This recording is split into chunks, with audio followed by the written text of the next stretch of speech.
back to the Foreign Desk. I'm Lisa Deftari. On today's show, are woke policies destroying the U.S. military and defense? We'll take a close look on how progressive ideologies are weakening the U.S. military and defense apparatuses. And here to break it down, I could not think of a better guest, my good friend and colleague, Mark, also known as Oz Geist. You may know him as a member of the Annex security team that fought the Battle of Benghazi on September 11th, 2012. He spent 12 years on the U.S. Marine Corps, another decade in law enforcement, private investigating, bounty hunting, before finishing off his career as a security contractor in Benghazi. And that's where him and his team were credited with helping save 26 American lives. He's the co-author of the best-selling book, 13 Hours, The True Account of What Happened in Benghazi, and now serves as the founder and president of Shadow Warriors Project. And we'll talk about that a little bit at the end of the show. That's a nonprofit that Mark and his wife started to help private security contractors and veterans and their families and all of that good stuff. Welcome to the show, Mark. Hey, Lisa, thank you for so much for having me. Been looking forward to this. Really, I mean, we've known each other for over a decade now, and you know, we've been following your career and all the wonderful things that you've done for this country. Your love of country, of course, being something that really guides your life and the missions that you have accomplished. You know, I always have our foreign policy guests start off with a little bit of grading. We'll put you in the professor's seat, and we'll take a look at the Biden foreign policy, national security. What grade would you give it? A to F? What would you overall, especially in Eastern Europe and in the Middle East, and I mean, and China as well. I mean, it's really an F, maybe a D minus, but I think it's right there in that lower range. We have portrayed ourselves as being weak, even though we have the strongest military in the world. If you're predictable or you're unwilling to use, or at least your adversary is thinks that you're unwilling to use your strength, then you are dependable, you are predictable, and you're ineffective as a fighting force. You know, I was going to save this question for later, but since you kind of segued right into it, why? You know, you talk about our adversaries and what they're, you know, perceiving from the way that we've shown ourselves in the last 2 to 3 years in terms of our foreign policy, in terms of our national security. I mean, why is the Biden administration so, what's the word? Is it shy? Is it weak? Is it by design? Is it by failure? I mean, why? What gives? You know, I think a lot of it is, you know, it's been over the years. I would have to say you go all the way back to President Obama when he had, trying to think who it was, his Secretary of Defense that he hired was a Republican senator that left the Senate, then became the Secretary of Defense. The moment that he disagreed with Obama, and he did it, Obama very publicly fired him. And I think we go all the way back to then, and that was starting the demise of our military strength, because what that did is that told every senior officer in the military that, you know, you got to step in line, come lockstep, and otherwise you're going to get fired. You're not going to get promoted. Your general officers, you're not going to get recommended or confirmed by the Senate. And it really started back then, I think. You know, I of course, you know, we've seen a lot of partisan politics since then, that's for sure. I mean, you've been on record saying many times that what happened to you and your team in Benghazi perhaps wouldn't have happened had Donald Trump been president. I mean, what makes you so sure? When we look at a lot of these issues, a lot of people working behind the scenes will tell us, well, when you're in that hot seat, I mean, it doesn't matter if it's a Republican or a Democrat in that seat, when you're dealing with these foreign policy issues, I mean, they're tough. I mean, what makes you so sure that Donald Trump would have handled Benghazi or any one of these foreign policy challenges in a better way? You know, I think, first off, I think if you just look back and again, you go back into history and you look at, you know, everything that's happened in 2012, which happened to me, 2014, we look at Ukraine. And a lot of people have not looked at this as prior to 2014 or in 2014, Ukraine had a elected democratic government, though they were pro-Russia. They weren't anti-American, but they were a little bit more pro-Russia, and that country or that government was overthrown. And if you want to do your research, and Secretary of State Hillary Clinton had a good part in that. And then the new government got put in, which was more pro-American. And a lot of the problems that we have now are stemmed from those actions, especially in Ukraine. The reason I think Donald Trump was such an effective leader is because he did what good leaders do, is he allowed those that worked under him to make the decisions. He pushed that, you know, especially for the battlefield. Decisions were made on the battlefield by those that were under fire. And basically he would allow those upper echelon military units to be supportive of whatever was happening there. And he was also unpredictable. And I think that plays a lot into people being fearful of, okay, what if? He plays that real well into that. And, you know, I don't know if a lot of people don't like him. A lot of people don't like his tweets, but you know what? We weren't in any wars during his 4 years in office. And now we're back into several of them. I mean, I can't say we weren't in India. I apologize for that. We were in Afghanistan, and he was instrumental in working on getting us out of there. Yeah, let's talk about that a bit. You know, getting out of Afghanistan, obviously the withdrawal from Afghanistan by the Biden administration has come under heavy criticism by many of us. I mean, the way that we left our assets, those who helped us, our sources, our translators, etc. Not to mention the attack at the airport where we lost U.S. personnel in the last hours of withdrawing. I mean. You do agree that we should have withdrew from Afghanistan and not prolonged that war, right? Well, I mean, we have to do something there. We can't just keep doing the same thing and expecting a different result. I think that there should have been more negotiation with the Taliban in how things were going to happen. I don't think we should have ever given up Bagram Air Base. I think that we should have kept a small contingent in there for a few more years to help stabilize the transition of the government. And Bagram Air Base is the ideal place to do that. If we go back in history, all the way to Alexander the Great, Bagram Air Base in that area around Bagram, it's elevated position, it's defensible. Alexander the Great sat up there and staged before he tried to push into India. The Russians, if you look at when they pulled out in 79, when they got pushed out of Afghanistan, their last place of exfil was from Bagram Air Base. They held that to the last as they could. And why was it? Because it was the most tactical, provided the most tactical advantage of any other territory in Afghanistan. And that's where the exfil should have been done. There was room to process those that had helped us, bring them in our wire, or at least to a partial.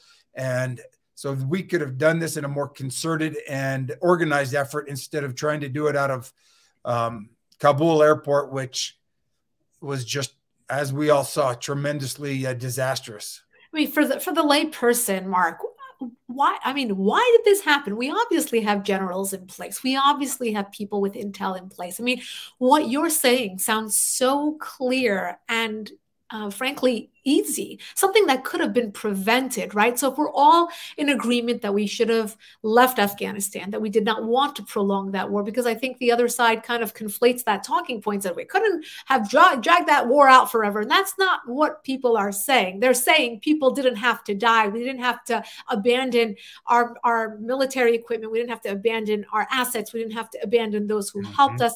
We left in such a disorganized, and it just looked like a rushed and fearful way with our tail between our legs almost. Why?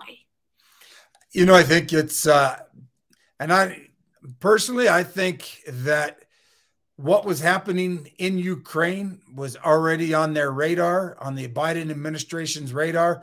And they knew that if we were going to do anything with Ukraine, if you look at the intel of what was developing during that time, there was no way the American people would have allowed them to go spend the money that they're spending on Ukraine if we still had Afghanistan going on. And I think that's why we had to shut it down quick and ineffectively, and in a way that right now, I mean, you look at ISIS-K, it is growing in that area.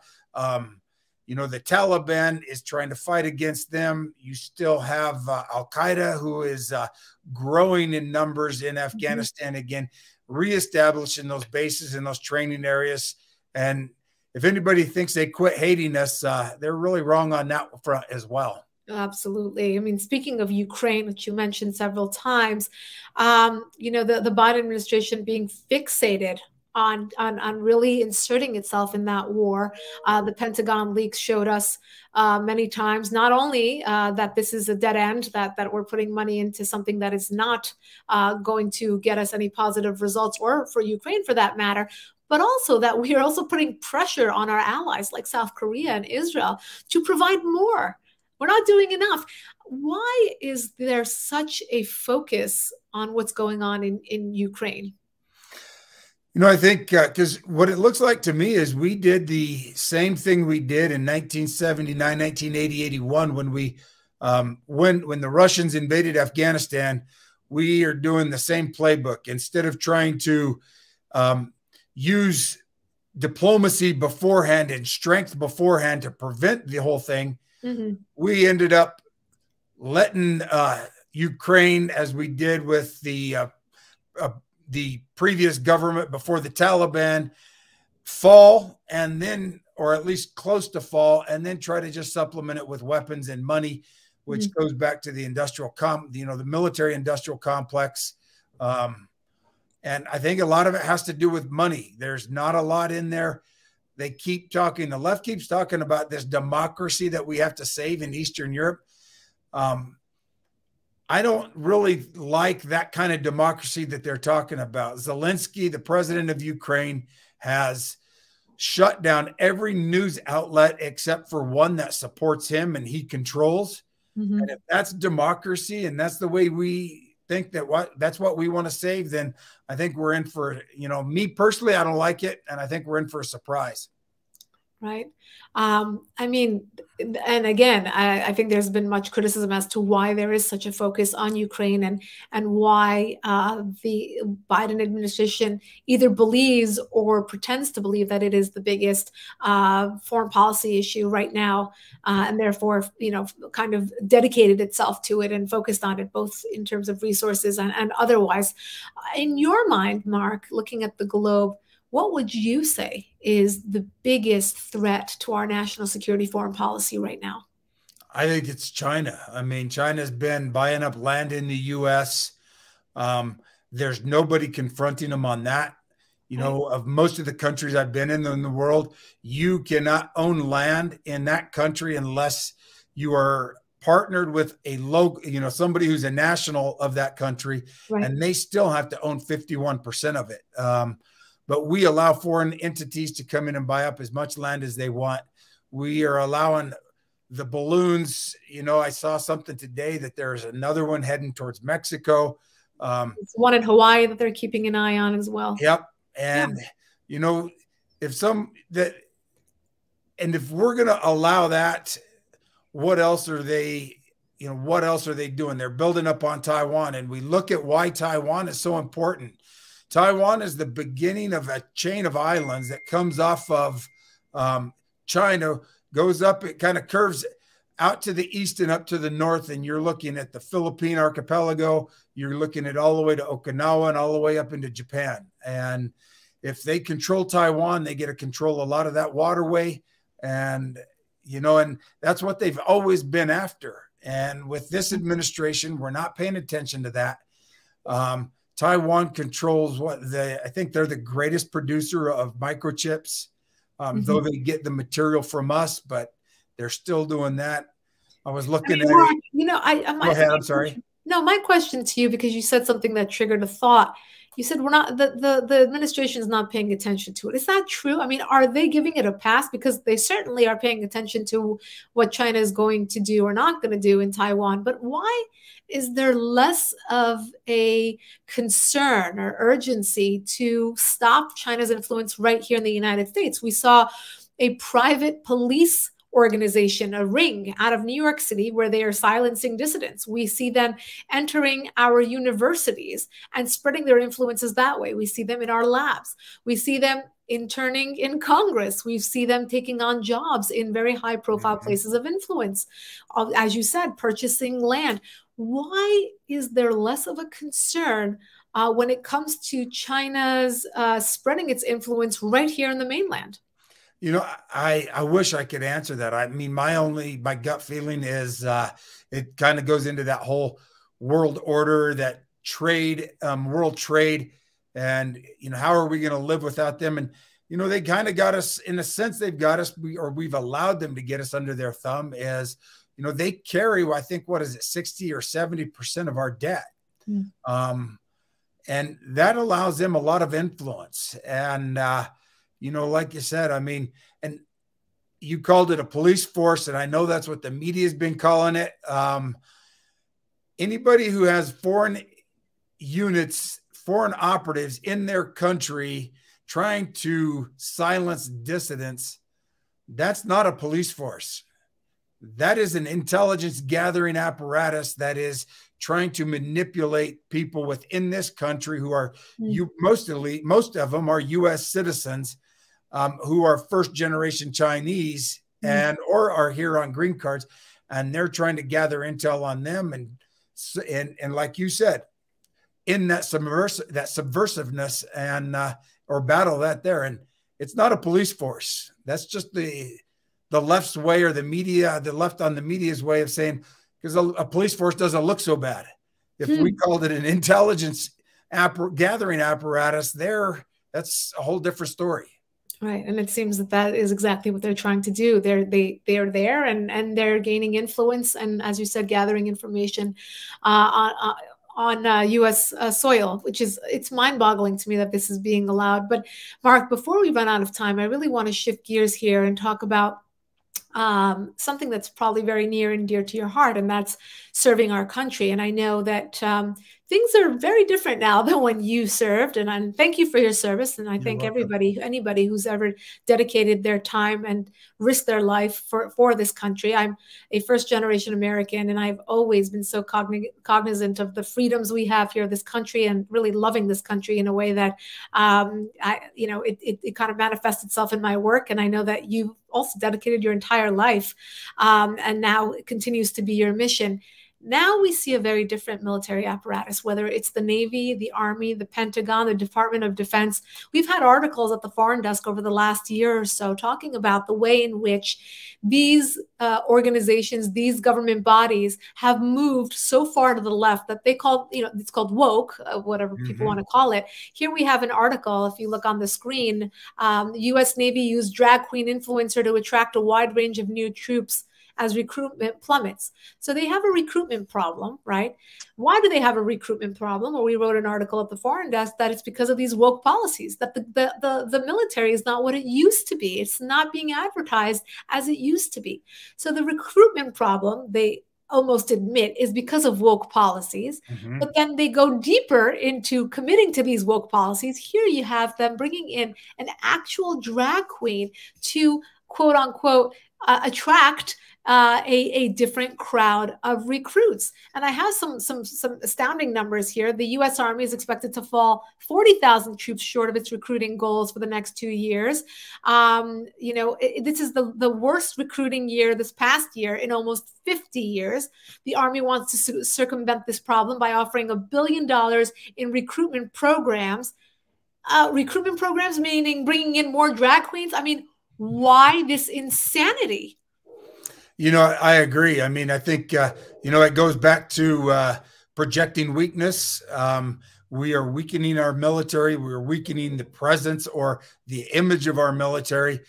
Back when I was in the Marine Corps, you have what we call embassy duty as one of the assignments that you could go on. And back then in 1980s, to be even allowed to go to embassy duty, you had to be between 5'11" and 6'1". They didn't want people too short. They didn't want people too tall. And one of the reasons for that is because that is the first person, anybody that's wanting to come to immigrate to the U.S., when they go to a U.S. embassy, what they see is a Marine Guard there, and they are all the same. And everybody around the world thought all Marines were 5'11" to 6'1", in shape, ripped, looking good. And you know, it makes you sit there and like, if that's what those are, it's that psychological warfare. And we've really kind of taken a 180-degree turn on the opposite side of that. And we are projecting weakness. And unfortunately, you know, weak men create weak times, and weak times will create hard times. And right. That's kind of where we're at. Yeah. And you think about the consequences, right, of moving towards this ideology. You know, you probably have, and I exaggerate, but just to make the point, it's like you have, you know, fifth graders in China learning Calc 3, and here the fifth graders are learning about their pronouns. You know, the consequences. Do they understand the consequences of all of this? I think that, you know, and I think a lot of people in the political realm are choosing things just because, I mean, I think it's bigger than even the individuals. You know my faith, you know my love of the Lord. And I think that we are facing evil, and evil in all aspects. And that is what's happening. People, I get the question, you know, Oz, how do you think we should fix this? I'm like, well, we need to quit kicking God out of everything. We need to have and recognize what that is, whether you're Muslim, Judaism, or Christian. We're all worshiping the same God. We've just done it in a different way. And, you know, we're all sons of Abraham, sons and daughters of Abraham. And anybody who thinks otherwise, they forget to read the Bible. They forget the most historic book in the world. And that is, we're allowing those weaknesses and outside influences to affect that. And like you said, I mean, you know, one of the biggest problems, kind of circling back to the military, is the stress, the combat of all of that. And we are seeing more than, you know, everyone talks about 22 suicides a day. It's actually a lot higher than that when you start looking at the family as a whole, because there's kids who are committing suicide, there's spouses and caregivers committing suicide from what they have to deal with of the spouse that went to war.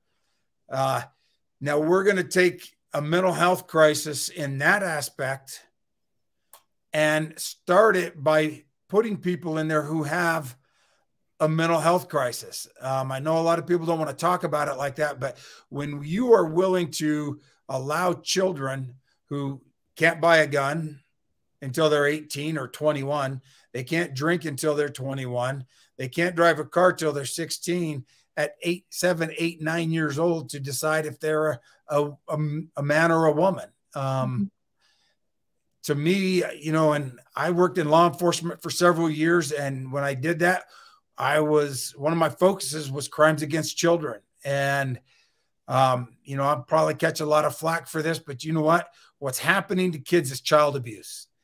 Straight up child abuse. If you are allowing parents or adults to make the decision to give them hormone blockers and go down that road until they're old enough to make that decision and mature enough to make that decision themselves.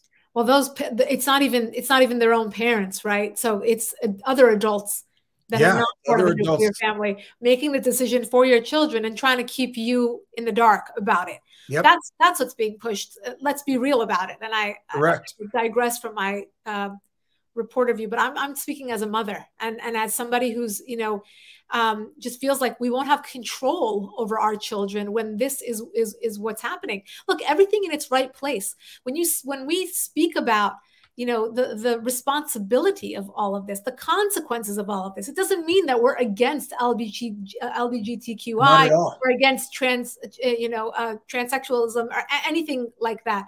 everything in its own place. You have to have a child who is, ready to understand these things. They are teaching children about these things in school before they teach them about depression or cancer or the Holocaust or any one of these very tough topics to handle until a child reaches a certain age of comprehension. That's all that's being said. And when it comes to the military, to go back to my question for you, I actually want to outline some of the things that we've talked about at the Foreign Desk in terms of how is the military being woke. I think a lot of people think that this is just something that's thrown around. Well, everything is, left wing, right wing, partisan politics. These are the actual ideologies that are being pushed in the military, Department of Defense, Navy, Army, all the arms of our military apparatuses. We had an article saying 5 ways it's become woke, and one of them is teaching CRT, critical race theory, believing we're bad, so therefore our military is bad, therefore aggression is bad, therefore we should apologize and not win any wars. The LGBTQI issues, of course, the DEI standards. So the Department of Defense introduced diversity, equity, and inclusion, an advisory committee with academics and former military personnel to provide, quote, recommendations on matters and policies relating to the improvement of racial, ethnic diversity, inclusion, and equal opportunity within the department, with a primary focus on military personnel. 4th is blurring male and female roles. There's a difference between males and females, particularly when it comes to strength, particularly when it comes to fighting, combat. And since the Obama administration, those lines have been blurred. So male-female roles have been blurred. So therefore, the women are scoring lower. I mean, what does that do for the morale of a woman who has dedicated herself to serving her country and now is not scoring well? It's almost a failure in the very noble endeavor that she has chosen. And lastly, the prioritization of climate change as a subject matter. Mark, I want to turn it over to you. What I want to know is, why? I mean, obviously, these are issues that we kind of throw around at school board meetings, and people wonder if we should be prioritizing them versus other things. We have so much to prioritize. But when it comes to our military, why aren't we talking about more important issues? Why aren't we talking about the threats? Why aren't we talking about why they're in the military? Why you're serving in the Department of Defense? Why? 100%. I mean, it is.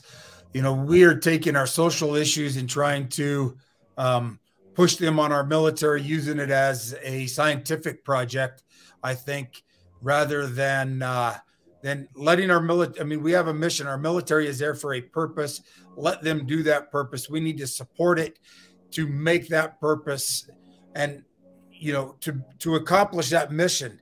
And I don't care. And like you said, I don't care if you're LGBTQI, any of that. Can you accomplish the mission? Right. And are you an asset or not? And it's not what you've done in the past, because the past is what gets you there.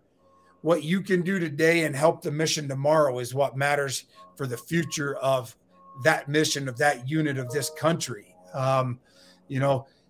That's what guys are worried about. Guys and gals are worried about in a fighting hole. When the bullets are coming down range, it doesn't matter who's to your left or right, as long as they're on your side and we are going in the same direction. And we can't allow these other things to, I think, affect that and manipulate the way people are going to react with each other. I was reading something the other day that one of the major universities is segregating their calculus and pre-calc classes. There's one when you sign up for it, are you Black, are you Hispanic, or are you other? Are we going back in time? Right. Are we trying to segregate? Are we trying to cause strife? I mean, that's how you take over other countries, is you find a subject matter in that country, you get 2 parties on each side of it to start fearing each other, that the other one is going to do this or the other one's going to do that. And if I can get somebody to fear each other, I can get them to hate each other. Right. And if we can get them to hate each other, then the next step is they start to kill each other. And And that's where we got to get away from that, is that hate and that fear of one another and our differences. Right. Right. Something tells me the Chinese aren't worried about their pronouns right now. Exactly. Mark, it kind of brings me to my final question for you that brings this all together. I mean, you know, it's really a question of curiosity. I mean, why is this done by design? Are they actually trying to purposely sabotage our military apparatuses? Or do they want to make a joke of us on the international stage? Or do they actually think this will lead us to a better military, a better country, a better school system, a better world for us here in the United States? I think if you look through, I think people that are making decisions are looking through it in a finite lens. And if you're looking at it through a very finite lens, I think you can convince yourself that, yes, it's, you know, it's better that everyone have an equal outcome. So we're trying to make it so everyone can have an equal outcome. Right. But that's not what it should be. It's an equal opportunity. Right. That outcome is dependent upon you and your decisions that you make, and what what you're going to do, and your history, the struggles you've went through. That's going to make you the person to accomplish whatever you decide you're going to do. And I think that's really the problem, is people are looking at trying to make everybody happy. Mm-hmm. Everyone gets a trophy. yeah, a participation trophy. Yes. The unfortunate thing is, I mean, I always tell this little story. My daughter, when she was little, I coached her soccer team, and everybody kept coming up to me saying, "Hey, we don't keep score." And I'm like, the kids do. Because when the kids walk off, they're like, "Yeah, we won because we had 7 goals and they had 3," or something like that. Well, why is everybody getting a trophy? Well, you won. Right. You can't. As somebody who served this country and served it proudly and is continuing to really, you dedicate your life to helping those who served, what would you do to improve recruitment? I mean, what would you say to young people to convince them to follow that path? I think I'd tell them it's not going to be easy. It's going to be hard. It's going to challenge you, and it's going to make you a better person when you come out the other side. And I would go back to those policies. There's no rest time in boot camp. There's a reason for why we do everything. Everything from polishing our boots to pressing our camis to marching in step.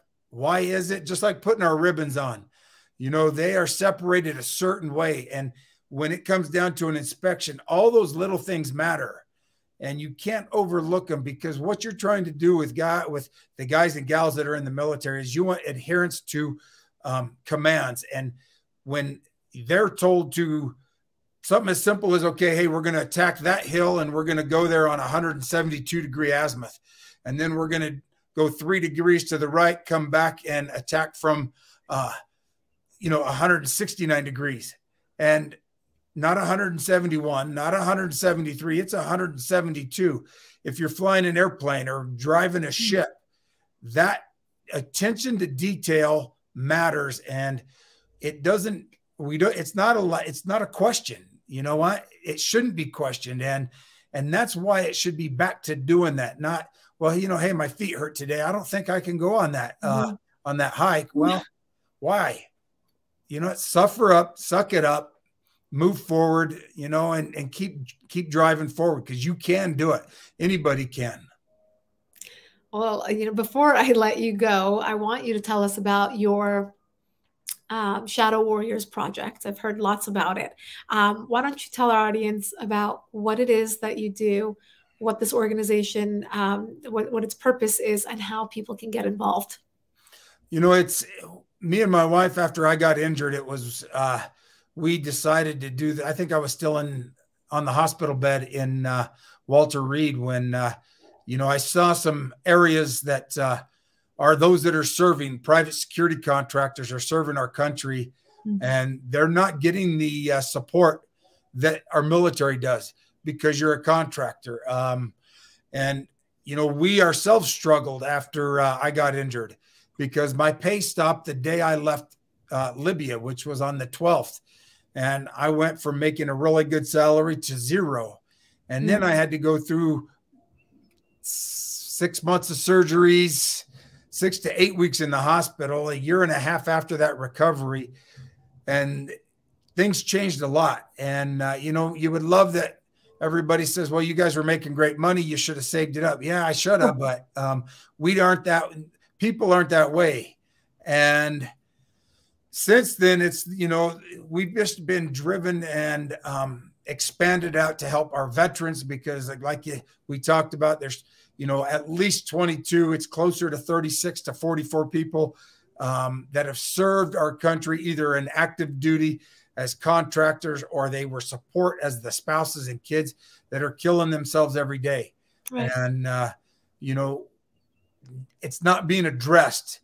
Government has a hard time doing it because government is government. And I think it's us doing it ourselves. And we do that through providing service canines.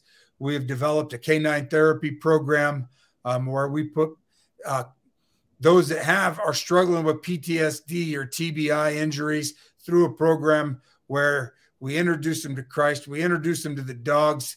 The dogs help them learn how to manage their anxiety and their stress. And we are in an environment where they can tell their stories, and not just their combat story, their life story. Because a lot of us show up to the military with a bucket half full of stress already, right, from trauma that we'd had. And right. Last year, my wife started up a caregivers program. So we're reaching out to the wives and the children, bringing them in, and just doing what we can to make America a little bit better, make the life of an individual a little bit better. Well, thank you for all that you do. Thank you for your service. If you saw the title of our show today, we call you a hero, and you absolutely are a hero in the eyes of so many, in my eyes, certainly. Thank you for your service. Thank you and your wife for your extraordinary efforts in helping veterans and setting such a great example of the life that you can create and lead after your service, to live in a life of honor and really influencing others to do the same. So thank you for your service. And for those of you who would like to subscribe to our weekly podcast, go to youtube.com/LisaDaftari. And to subscribe to our daily top 10 email, go to foreigndesknews.com. And we will see you all next week.